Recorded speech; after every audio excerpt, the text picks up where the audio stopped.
warahmatullahi wabarakatuh. Halo semuanya, kembali lagi dengan video saya Eporia Rizky Amelia dari Poltekkes Kemenkes Bengkulu dari Prodi Sarjana Terapan Keperawatan dan Profesi Nars tingkat 1. Baiklah, di sini saya akan menjelaskan sedikit materi tentang anatomi fisiologi laki-laki. Reproduksi laki-laki dibagi menjadi 3 bagian, yaitu yang pertama kelenjar, yang kedua ductus atau saluran, yang ketiga bangun penyambung. Yang termasuk ke dalam bagian kelenjar terdapat testis. Testis merupakan 2 buah glandula yang terletak di dalam skrotum, digantung oleh femiculus spermaticus, berfungsi sebagai tempat terbentuknya spermatozoa dan hormon testosteron.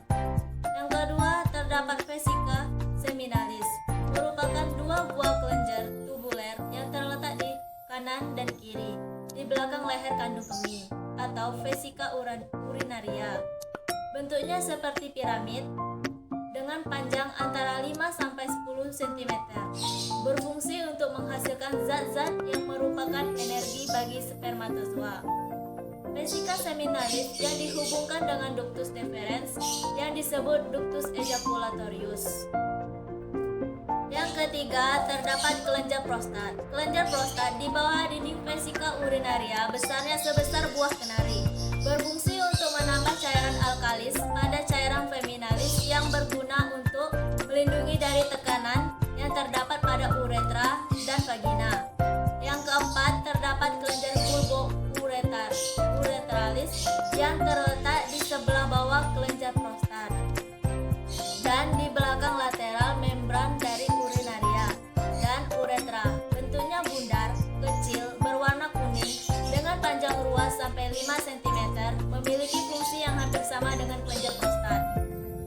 Bagian dari reproduksi laki-laki yang kedua adalah ductus atau saluran yang termasuk ke dalam bagian ductus epididymis.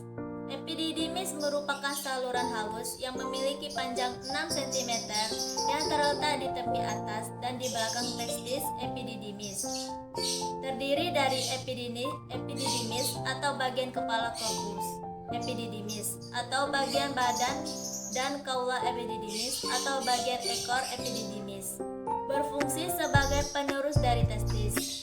Yang kedua, mengatur sebelum diejakulasi dan menghasilkan semen. Pada bagian ductus yang kedua ada ductus seminalis atau disebut juga ductus spesifikasi seminalis, berasal dari glandula seminalis dan akan dihubungkan dengan ductus deferens.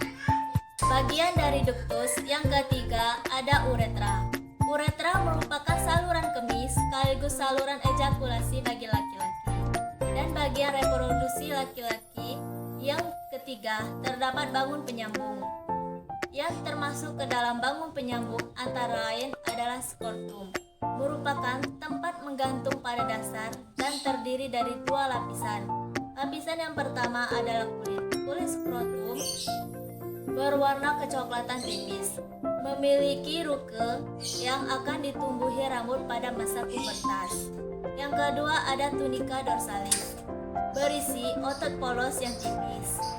Bangun penyambung yang kedua terdapat paniculus spermaticus yang panjang dari opnomen inguinalis ke belakang testis sampai ke skrotum.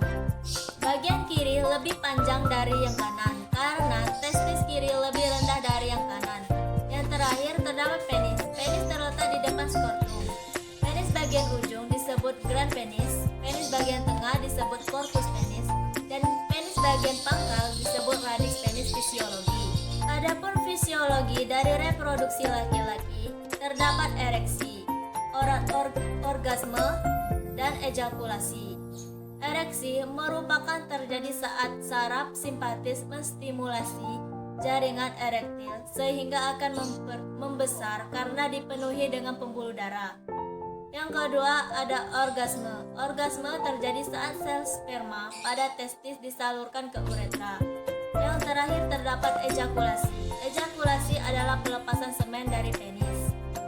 Itulah tadi sedikit penjelasan saya tentang anatomi fisiologi pada laki-laki. Apabila ada kesalahan dalam penyampaian video saya minta maaf. Terima kasih telah menonton video saya. Wassalamualaikum warahmatullahi wabarakatuh. Sampai ketemu di video saya selanjutnya.